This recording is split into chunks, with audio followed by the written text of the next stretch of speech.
Hello बच्चों, welcome back to area online solution. क्या हाल है जी? हम आपके लिए हाजिर है लेकर 3.1 जो कि बहुत इंपॉर्टेंट ये एक्सरसाइज है। इस एक्सरसाइज में आप इक्वेशन बनाने तो सीखोगे, इसके साथ साथ ग्राफ का भी क्वेश्चन बनाना, क्योंकि इसी में तीनों सवाल में ग्राफ से भी हल करना और एक्स वाई का वैल्यू याद करना है, ठीक है ना। तो अगर आप इसका इंट्रोडक्शन वीडियो नहीं देखे हो तो प्लीज देख लेना, ताकि ये जल्दी से समझ में आ पाएगा और बहुत अच्छे से आप समझ पाओगे, ठीक है ना। 3.1 जो कि बहुत ही मजेदार का चैप्टर है। चलिए शुरू करते हैं, 1 बाय 1 करके बनाते हैं जी, है ना। चलिए पूरी ध्यान से वीडियो देखेंगे और अपने कॉपी में नोट कीजिएगा पहले बना करके। देखिए यहाँ पे सवाल क्या होता है कि आफ्ताब अपनी पुत्री से कहता है 7 वर्ष पूर्व मैं तुमसे 7 गुनी आयु का था। 7 साल पहले, 7 वर्ष पहले मैं तुमसे 7 गुनी का था, ठीक है ना। और अब से 3 वर्ष बाद मैं तुमसे केवल 3 ही गुना रह जाऊंगा। तो मजाक में चल रहा, 7 साल पहले 7 गुना था, 3 साल पहले अब 3 गुना रह जाएंगे, ऐसे बोल रहा। तो बोलता है इस स्थिति को बीजगणितीय रूप में दिखाइए, यानी कि केवल इक्वेशन बना के लिख देना है और ग्राफीय रूपों में व्यक्त कीजिए। तो ग्राफ भी बना के दिखाना है, तो आप बनाने सीखो ग्राफ। आइए तो ग्राफ यही सब बनाने सीख लेंगे, है ना। बाकी ग्राफ का भी स्पेशल सवाल हम बनाएंगे जी, ग्राफ का भी स्पेशल सवाल बनाएगा, टेंशन ना लीजिए। चलो तुम कर ठीक है, चलो हाँ तो ये हो गया। आइए अब यहाँ पे करते हैं सॉल्यूशन। तो पहले मानना पड़ेगा, ठीक है ना। माना कि आफ्ताब है ना, आफ्ताब जो है बाप है, उसके बेटा अलग है। माना कि आफ्ताब की आयु क्या माने, x वर्ष मान लेते हैं, है ना। x वर्ष होगा आफ्ताब की आयु, x वर्ष। और पुत्री की आयु है ना, पुत्री की आयु y वर्ष मान लेते हैं, ठीक है ना। अब देखिए आप प्रश्न से बोलते, इसलिए प्रश्न से जैसे जैसे सवाल बोलेगा वैसे वैसे हम लोग बैठाते जाएंगे। आप मुझे एक बात बताइए, अगर आपकी वर्तमान आयु, यहाँ पे वर्तमान आयु ही माना है यहाँ पे, अगर आपकी वर्तमान आयु 15 साल है तो 5 साल पहले कितना वर्ष होंगे आप? तो बोलेगा सर 5 साल माइनस कर देते हैं, 10 साल होंगे। फिर आपको बोलो बाबू कि अगर अभी आपका 15 साल है तो बताओ भाई कि 5 साल बाद कितना वर्ष का हो जाएगा? तो आप 5 साल बाद आप 20 साल का हो जाएगा ना, 20 साल। तो बस इसी बात को लेकर यहाँ पे समझना है। अब जैसे जैसे सवाल बोलेगा वैसे बैठाते जाते हैं। पहला क्वेश्चन है 7 वर्ष पूर्व मैं तुमसे 7 गुनी आयु का था। किससे? अपनी पुत्री से। आफ्ताब बोलता कि 7 साल पहले, तो आफ्ताब की अभी आयु x साल है, तो 7 साल पहले क्या हो जाएगा? x - 7। तो जब आफ्ताब 7 साल पहले के बारे में जोड़ रहा तो बेटी उसकी भी 7 साल पहले के बारे में जोड़िएगा। समझ में आ रहा ना? उसी टाइम 7 साल पहले ही के टाइम के बारे में बोल रहा। जब हम दोनों 7 साल पहले जो है ना, जब 7 साल दोनों एक ही साथ बोल रहा, जब 7 साल के पहले पीछे जाते हैं तो मैं तुमसे 7 गुनी आयु का था 7 साल पहले, तो बेटी का भी आयु माइनस होगा 7 साल पहले, तब ना। तो ये हुआ पिता की आयु, और पुत्री का आयु कितना हो जाएगा? y - 7 हो गया। क्योंकि टाइम ऑफ पीरियड जो है एक ही टाइम लाना है, 7 साल पहले दोनों को ले जाना है, या बाद रहेगा तो दोनों को बात करेंगे। तो 7 साल पहले मैं तुमसे जो है, देखो तुमसे 7 गुनी आयु का था, किसके साथ लगा हुआ? से का, जिसके साथ से या का लगा रहा है उसी से गुना करेंगे। तुमसे यानी कि बेटी उसकी बेटी से बोल रहा कि मैं तुमसे जो है 7 गुनी का था, ऐसे लिखना है। अब इसको क्या करेंगे? हल कर लेते हैं। x - 7 बराबर क्या हो जाएगा? 7y 7 49। तो देखिए x हो गया, 7y को इधर लाइए तो क्या हो जाएगा? -7y, ये -7 उधर भेजो तो -49 और +7 हो जाएगा। तो x से -7y बराबर कितना आ गया? -42। ये आ गया हमारे पास। क्या आ गया? आपको इतने ही बनाने बोल रहा है, एक बीजी व्यंजन। एक तो ये हो गया। अब दूसरा क्या बोलता है? दूसरा बोलते हैं पे कि 5 अब से 3 वर्ष बाद, अब जैसे 3 वर्ष बाद जाएंगे तो पिता का आयु क्या हो जाएगा? x + 3 हो जाएगा, है ना। क्या बोला? 3 वर्ष बाद, जब पिता 3 साल बाद जाएगा तो बेटी भी 3 साल बाद ही गिनती करेंगे ना। पिता बोला 3 साल बाद, तो बेटी का भी आयु 3 साल बाद ही गिनती करेंगे। तो बोलता 3 साल बाद मैं तुमसे 3 ही गुनी का आयु रहूंगा, मैं केवल तुमसे। तो जिसके साथ के लगा रहे, काला है, के या से, उसी से गुना करेंगे। मैं तुमसे केवल 3 गुनी का हो जाऊंगा, ठीक है ना। x + 3 हो गया, 3y और 3 9 हो गया, ठीक है ना। x 3y को इधर लाइए तो क्या हो जाएगा, -3y हो जाएगा। ये -3 को उधर ले जाइए तो क्या हो जाएगा, माइनस हो जाएगा, प्लस जाके माइनस बन जाएगा। x -3y बराबर कितना आ गया, 6 आ गया। देखिए आ गया ना, x -3y बराबर 6। अब यही हमारा आंसर हो गया, पहला तो आंसर यही हो गया, ये दोनों आंसर हो गया, तो इतना हो गया। अब बोलते हैं ये जो दोनों हमारे पास आया इक्वेशन, इससे ग्राफ खींचिए, है ना।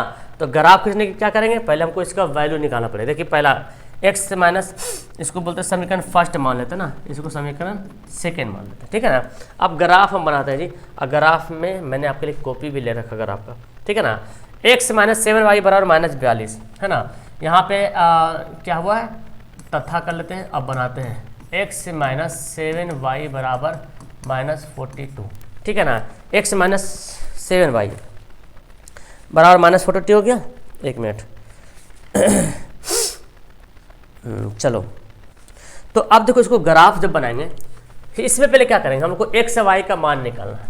तो देखो क्या करते हैं, ध्यान दो, अगर y बराबर हम 0 मान लें, जो ज़्यादा बड़ा हो जाएगा ना, नहीं y बराबर x से बराबर 0 मानो तो कट जाएगा। देखो हमको छोटा से छोटा वैल्यू ज्ञात करना है, यहाँ पे पुट करना है छोटा से छोटा वैल्यू, ठीक है ना।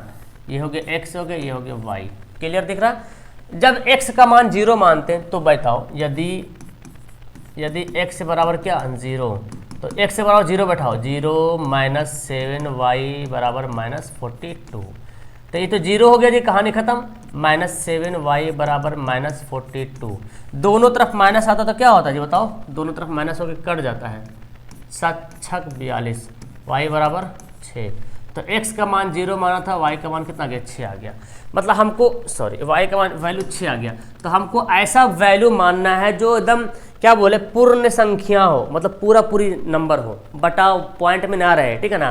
फिर देखो आप यहाँ पे ऐसा करो, y बराबर 0 मान लो तो 6 मान लो, y बराबर 0 मान ले तो ये तो 0 हो जाएगा, तो फिर x का मान बड़ा हो जाएगा। y का मान 6 मान लो, नहीं तो वही आ जाएगा ना। अच्छा y का वैल्यू 7×7 ये हो सकता है, 7×2 14, 7×3 21, 7×4 28, 4 मान लो, 7×6 42, 7×5 35, 5 मान लो, घट जाएगा जाके ना। y का मान लो 5, यदि y बराबर 5, तो देखो रखो इसमें x माइनस, दिख रहा ना, x -7 × 5 बराबर -42। तो यहाँ पर हम, चूँकि यहाँ पे भी एक बनाना और समीकरण ना, तो x से 35 उधर चल जाएगा, -42, और 35 जाके क्या बनेगा, +35। तो x से बराबर क्या आ गया बताओ, 7 5 12, लो 7 आ गया ना, आ गया ना 7। तो जब मैंने y को 5 माना तो x का मान कितना है, 7 है। यहाँ पे तो है ना भाई, यहाँ तक है इसमें। तो एक बॉक्स मेरा बन गया। दूसरा बॉक्स बनाएंगे, दूसरा बॉक्स क्या बोलता है, x -3y बराबर 6 है ना, ये ना जी, x -3y बराबर 6 है, तथा यहाँ पे करेंगे x -3y बराबर 6 है। अब जब ये मेरे पास आ गया तो क्या करेंगे, इसको हल करते हैं। यहाँ पे एक बॉक्स बनाते हैं जी, x हो गया, ये y हो गया, ठीक है ना। यहाँ पे आप सोचो, x का मान 0 मानो, छोटा छोटा मान मानना, x से बराबर 0, आप कुछ भी वैल्यू मानोगे ग्राफ वैसी बनेगा, ठीक है ना। तो बैठाइए यहाँ पे x का जगह पे 0 बैठाते हैं, 3y बराबर 6। तो यहाँ पे क्या होगा, देखो काटो, तो -3y बराबर 6, 3 दूना 6। मैं कलम बदल रहा हूँ ताकि आपको दिखे, 3 दूना 6, तो ये माइनस उधर ही चल जाता है, ठीक है ना। तो y बराबर हो गया -2, यानी कि x का वैल्यू 0 माना तो y का वैल्यू कितना आ गया, -2 आ गया, ठीक है ना। अब y का वैल्यू कुछ और मान लो, y का वैल्यू 0 मान ले, हाँ चलेगा, चलो, है ना। तो यहाँ पे मानते हैं यदि y बराबर 0, तो देखिए यहाँ पे बैठाइए वैल्यू, x -3 × 0 बराबर 6, तो ये तो 0 हो गया जी। तो x से बराबर कितना आ गया, 6 आ गया। तो y का वैल्यू 0 तो x का मान 6। अब ये हमारा ग्राफ दिख रहा है आपको, ग्राफ क्लियर सा, देखो भाई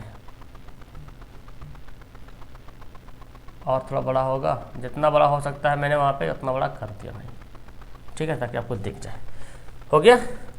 अब देखो इसमें क्या करते हैं, इसमें तो आपको ग्राफ में तो पहले लाइनिंग खींचा हुआ ये है ना, ये वाला x एक्सिस है, ये वाला y एक्सिस है, ठीक है ना। ये वाला x डैश है, ये वाला y डैश है, हो गया। अब पॉइंट देखिए, पॉइंट जब x पहला समीकरण का, जब x 0 तो y 6, प्लस में x 0 यहाँ पे आएगा, y 6। देखिए x एक्सिस पर y 0 रहेगा और y लाइन पर x 0 रहेगा, ठीक है ना। x लाइन पर y 0, y लाइन पर x 0। तो x 0 है तो y बराबर 6, तो कहाँ पे जाएगा पॉइंट? x 0 कब होगा? जब y लाइन पे जाएगा तो। और 6 प्लस में है, ऊपर में प्लस आता है, नीचे माइनस आता है, दाएं तरफ प्लस बाएं तरफ माइनस, तो यहाँ पे पॉइंट आएगा 0 और 6। इसका मतलब यहाँ पे रहने का मतलब है कि x 0 है, y लाइन पे पॉइंट है मतलब x 0 है, और x लाइन पे पॉइंट है मतलब y 0 है। फिर बोलता है 7 5, x 7 y 5, x से 7 देखो यहाँ पे है, ठीक है ना, y 5 है, तो 5 यहाँ पे, तो ये कैसे मिलाएंगे? इसके जस्ट सामने इधर आइए, यहाँ पे आइए, देखिए यहाँ पे है ना 7 और 5। अब ये दोनों को मिलाना है ना। मिलाने के लिए मैंने क्या करना भाई, देखो एक काम करते मिलाने के लिए दोनों को, कहाँ गिरे भाई बा, मिलाने के लिए हम कुछ काम करते हैं। एक मिनट, इसका कोई उपाय करते हैं। एक मिनट, इसका कोई उपाय है? हाँ मिल गया उपाय, ये मैं खोज रहा था। तो अब यहाँ पे पॉइंट हम क्या करें, इस पॉइंट को इस पॉइंट से हमको मिला देना है। देखो भाई मिल गया ना। आपको स्केल रख के खींच लेना है, पहला हो गया। अब दूसरा क्या बोलता है? दूसरा देखो यहाँ पे, दूसरा बोलता है क्या? दूसरा बोलता है जब x 0 तो y -2, 0 y -2 कहाँ पे जाएगा? नीचे आएगा। जब x 0 तो y -2। फिर क्या बोलता है? x 6 तो y 0, तो x 6 कहाँ पे आएगा? यहाँ पे आएगा। अब y 0 तो पॉइंट हो गया ना, 6 0 यहीं पे आएगा। अब ये क्या होगा भाई, ये जो पॉइंट आपका है ये कहाँ पे? यहाँ पर ना, यहाँ पे बनेगा। एक मिनट अच्छा से बनाते ना, यहाँ पे पॉइंट बनाते हैं, ले जाते हैं यहाँ तक, देखिए भाई है ना। तो कहाँ तक बना? ये ऐसे बनेगा, ये इसका ग्राफ बनेगा। और क्या, ये हल कर दोगे, आगे जा चाहो तो आगे कट सकता है, ये प्रतिच्छेदी हो सकता है। देख लेते हैं थोड़ा, 1 बाई 1, ठीक है। हाँ ये प्रतिच्छेद हो जाएगा आगे जा करके, ठीक है। आगे जाके ग्राफ में कट जाएगा ये, देखना ना। आगे अगर सीधा बढ़ा दे ये कट जाएगा, तो कहीं ना कहीं जाके आगे जो है कट रहा, ठीक है ना। तो आगे जाके कटेगा, बड़ा वैल्यू रहेगा ना, तो और बड़ा वैल्यू रहेगा तो कटेगा ही, तो माइनस में आ गया। तो खैर ठीक है, मेरा ग्राफ ऐसे समांतर है नहीं, ये ऑलरेडी दिख रहा समांतर नहीं है, ये कटने वाला है। तो ऐसे पता चला कि कटना है, तो ये हमारा आंसर आ गया, आपको मिल जाएगा आंसर, ठीक है ना। अब दूसरा सवाल देखिए, यहाँ पे सवाल बोलता है क्या। अब दूसरा सवाल बनाते हैं, देखो यहाँ पे दे दिया है, बोला क्रिकेट की टीम एक कोच ने 39 रुपये में 3 बल्ले खरीदा, 6 गेंद खरीदा। बाद में उसने एक और बल्ला उसी प्रकार खरीदा, 2 गेंदे 1300 में खरीदा। अब बताइए बीजे गणित बताइए, और फिर ग्राफ ज्यामितीय रूप में व्यक्त कीजिए। अच्छा ग्राफ में नहीं यूज करना, ज्यामितीय रूप में खाली व्यक्त करना, बीजे गणित तथा ज्यामितीय में, तो मतलब खाली इक्वेशन बना देना बस। चलिए तो माना कि क्या है, एक बल्ले का दाम याद कीजिए। माना कि एक बल्ले की कीमत ना जी, एक बल्ले की कीमत क्या मानते हैं, 100 रुपया मान लीजिए, है ना। एक बल्ले की कीमत 100 रुपया, और एक गेंद की कीमत क्या मान लें, y रुपया, हो गया, ये मान लिया मैंने। अब क्या करेंगे, इसलिए प्रश्न से जैसे बोलता है वैसे बनाते हैं। देखिए क्या बोलता है कि 3 बल्ले और 6 गेंद खरीदा, तो एक बल्ले को 100 रुपया हम खरीद रहे हैं, तो 3 बल्ले को 3x में खरीदेंगे, है ना। एक बल्ले का 100 रुपया दाम है, 3 बल्ले का गुना कर देंगे। या 6 गेंद, एक गेंद का दाम y रुपया, तो 6 गेंद का दाम कितना हो जाएगा, 6y। आई दोनों रुपया को जोड़ो तो आ जाएगा कितना, 3900 रुपया आ जाएगा। समीकरण फर्स्ट यही बनाना खरीद। दूसरा क्या था, उसी प्रकार उसने एक और बल्ला खरीदा, एक बल्ला तो 100 रुपया है, तथा उसी प्रकार के 2 गेंद खरीदा, तो एक गेंद का दाम y रुपया, तो 2 गेंद का दाम 2y, कितना में 1300 में खरीदा। समीकरण सेकंड, है ना। तो आप इसको बना सकते हैं, आप चाहो तो इसको ग्राफ खींच सकते हो, ग्राफ भी खींच सकते हो, तो ग्राफ भी बना सकते हो, ठीक है ना। इस तरह से आप ग्राफ चाहो तो बना सकते हो, ऐसे कोई ज़रूरी इसमें नहीं है। आगे देखिए इसमें सवाल देखिए क्या बोलता है। 2 केजी सेब और 1 केजी अंगूर का मूल्य दे दिया है, तो पहले मानना पड़ेगा, माना कि 1 केजी सेब की सेब का मूल्य ना, चलो कोई दिक्कत नहीं, कीमत या मूल्य की बात है, कितना 100 रुपया, ठीक है। 1 केजी सेब का दाम कितना हो गया 100 रुपया, और 1 केजी जो है किसका है, अंगूर ना है जी। 1 केजी अंगूर का मूल्य, अंगूर का मूल्य कितना है बाबू, y रुपया है। अब प्रश्न से देखिए क्या बोलता है, प्रश्न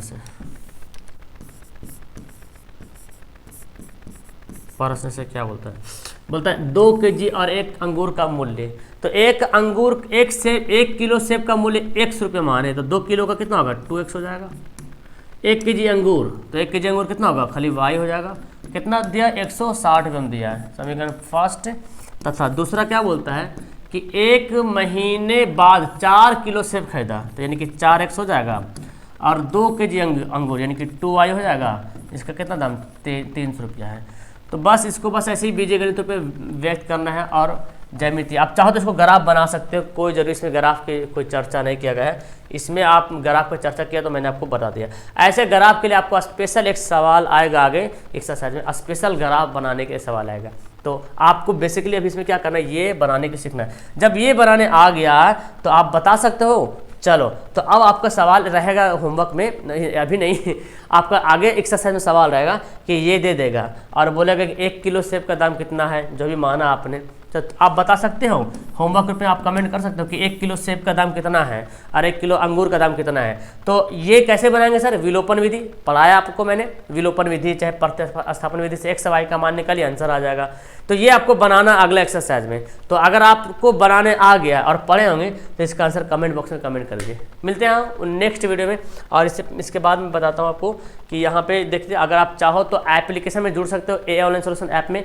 और अगर आप notes PDF video record video चाहते हो बिना ऐड वैड का, कम टाइम है आपका, टाइम बचेगा वहाँ पे, तो आप वहाँ पे ले सकते हो। तो डाउनलोड कर लीजिए ए ऑनलाइन सोल्यूशन का ऐप, 499 का है वीडियो के साथ, और सिर्फ PDF लेना है तो 251, ठीक है ना। और बाकी आपका काम यहाँ पे चैनल को सब्सक्राइब, लाइक, शेयर। ओके, तो मिलता हूँ नेक्स्ट एक्सरसाइज में, तब तक के लिए